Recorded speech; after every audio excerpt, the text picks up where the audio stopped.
지난 시간에 전기문이 무엇인지에 대해서 공부했었는데요. 전기문은 인물의 삶을 사실대로 기록한 글이라고 배웠었습니다. 자, 오늘은 전기문의 특성에 대해서 공부를 해보겠습니다. 자, 전기문의 특성을 공부하기 위해서 오늘 김만덕이라는 전기문을 읽어볼 거고요. 자, 김만덕, 이분은 조선시대의 여성분이시죠. 190쪽에 모습이 살짝 나와 있네요. 글 전체는 여러분들이 개별적으로 읽을 거고요. 글을 읽으면서 어떤 점을 생각해야 하는지 질문이 있는 곳으로 넘어가 볼게요. 195쪽입니다. 자, 195쪽에 전기문의 특성을 알아보기 위해서 문제를 해결해야 될 것들이 나와 있네요. 자, 이 인물, 즉 김만덕, 이분이 사셨던 시대 상황에 대해서 생각을 해봐야 되고요. 한 일, 그죠? 즉 업적이라고도 할 수가 있겠죠? 그리고 인물의 말과 행동을 좀 유의 깊게 보면서 우리가 가치관이라는 걸 한번 살펴볼 거예요. 가치관. 그리고 이제 마지막으로 전기문의 특성이 무엇인지 정리를 하게 되어 있습니다. 자, 이 점을 생각하면서 다시 돌아갈게요. 190쪽으로 돌아가서 한번 5쪽에 이르는 글 찬찬히 읽어보겠습니다. 자, 그러면 선생님은 여러분들이 읽어봤다고 생각하고 한번 195쪽의 빈칸 채워볼 건데요. 그 전에 간단히 살펴보면서 어떤 내용이 있었는지 다시 한번 정리를 해볼게요. 먼저 190쪽에서는 김만덕이 어렸을 때 좀 억울하게 기생이 되었었나 봐요. 그죠? 그래서 다시 다행히 그 억울한 일이 좀 오해가 풀려서 양민이란 신분으로 자유의 몸이 되었다. 이런 내용이 나왔어요.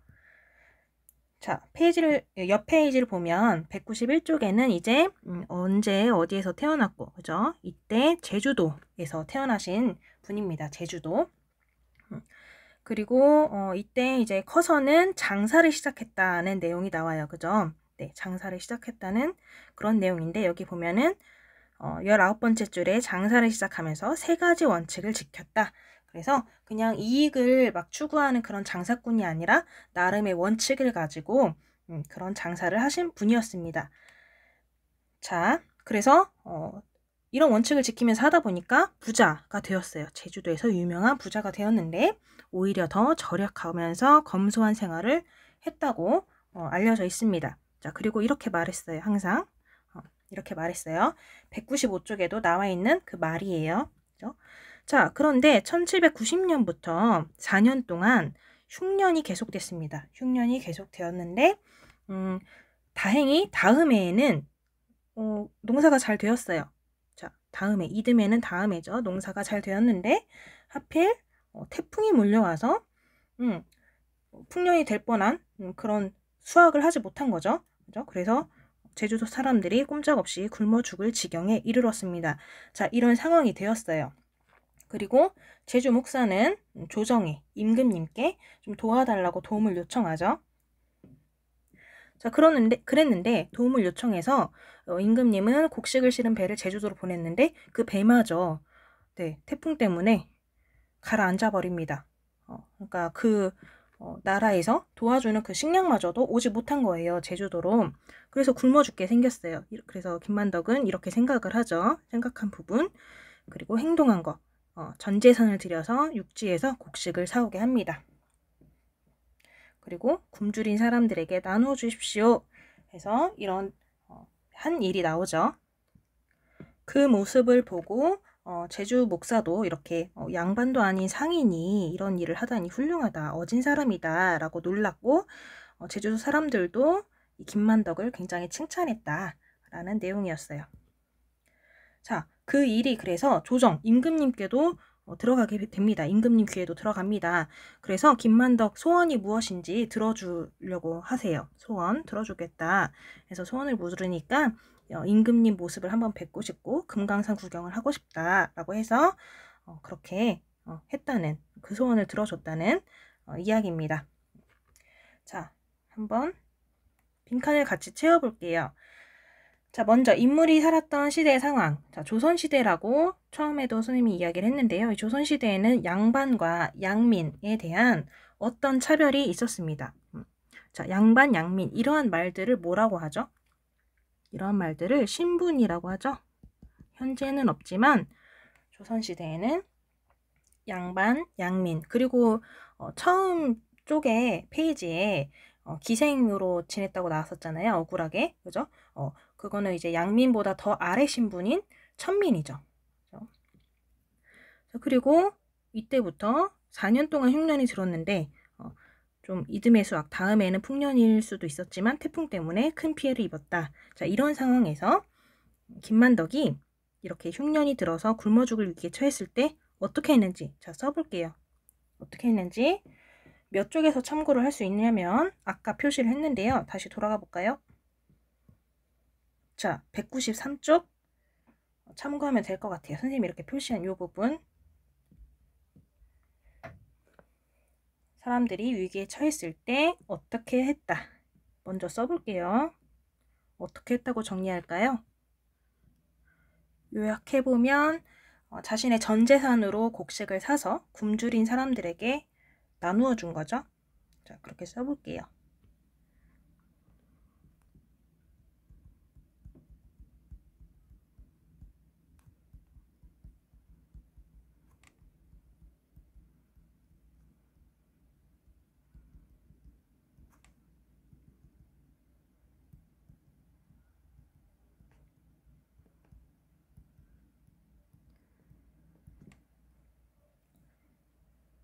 자, 이러한 내용으로 정리를 해보면 될 것 같고요.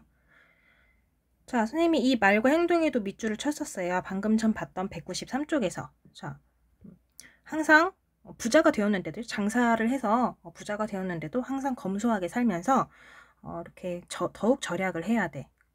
그리고 어렵게 사는 사람들을 항상 생각을 해야 해. 이런 말들, 그리고 생각도 이렇게 갖고 있었겠죠. 그리고 행동, 이렇게 흉년 때문에 사람들이 굶어 죽을 위기에 처해서 전 재산을 들여서 곡식을 사오게 하였다. 자, 그거를 또 이렇게 나눠준 거죠. 그러고 봤을 때 인물의 가치관이 무엇이냐? 자, 오늘 중요한 점, 가치관이라는 낱말 굉장히 중요한데요. 가치관은 뭐냐면 사람이 어떤 행동이나 일을 선택하고 실천하는데 바탕이 되는 생각을 말해요. 그래서 어떤 문제 상황이라든지 결정을 해야 될 상황이 왔을 때 이 가치관이 이렇게 판단을 내리게 해주는 그런 역할을 합니다. 그러면 평소에 김만덕의 이러한 말과 행동으로 봤을 때 어떤 가치관을 가졌다고 볼 수가 있을까요? 자, 항상 어려운 사람을 도우면서 살아야 한다. 도우며 살아야 한다는 거. 그리고 또 요 말에 있어서 항상 검소하고 절약하며 살아야 한다. 이것도 또 가치관이 될 수가 있겠고요. 한 가지 더 볼게요. 여기서는 잠깐 짚고 지나갔던 부분이었는데요. 191쪽을 보면 장사를 하면서 자기가 정했던 원칙이 있다고 했잖아요. 그죠? 장사꾼으로서 가졌던 가치관이 뭐냐면 이렇게 이익보다는 정직하게, 신용을 지키고 정직하게 해야 한다라는 그런 것도 김만덕이 가졌던 주요한 가치관입니다. 여기서는 큰 내용이 위기 상황에서 도운 일이 중요하게 나왔기 때문에 그냥 이렇게 지나갈게요. 그래서 이런 가치관을 엿봤고요. 그래서 전기문에서는 인물의 가치관을 엿볼 수 있고 이런 교훈을 준다. 우리도 이런 점을 본받아야 한다. 라고 말하고 있어요. 자, 전기문 특성 정리해 볼게요. 전기문은 인물의 삶을 사실에 근거해서 쓴 글입니다. 지난 시간에도 강조한 내용이었어요. 그 다음에 전기문에는 인물이 살았던 무엇이 나타납니다. 시대, 상황이겠죠. 그리고 마지막 전기문에는 인물이 한 일과 인물의 무엇이 나타납니다. 마지막에 강조했던 거 가치관이 나타납니다. 자, 오늘 가치관이라는 낱말을 잘 기억해 주세요.